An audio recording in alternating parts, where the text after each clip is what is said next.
Hello guys, good afternoon. Since wala man abot akong brother, ako na lang nanguhit og lansunis.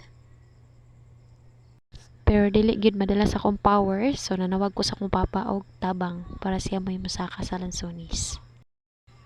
Now, as you can see, na akong papa sa taas, nanguha na siya og lansunis, ipasulod na niya sa sako.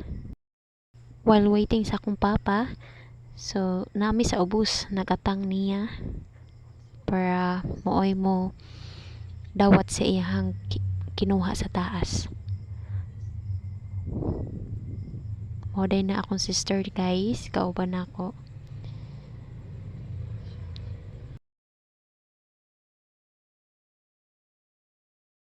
Og karon na puno na, so gidawat na nako ang sako nga puno sa lansunis.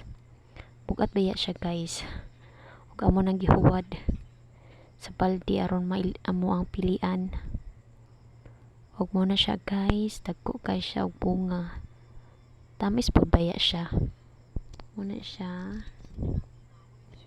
Daghan kayo sulom mo man daw nagtimailhan guys, pag tamis daghan daw kay sulom. After na guys, nanguha na pud mi og rambutan. Muna akong lolo. Kaon po siya rambutan. Hinog naman pula kaayo.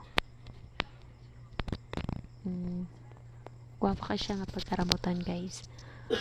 Ug after ana, kung pag umangkon hastang lingawa kasi sayaw na siya giya ha. Basta na gyud siyang lingawa. Ug moro to guys. Bye.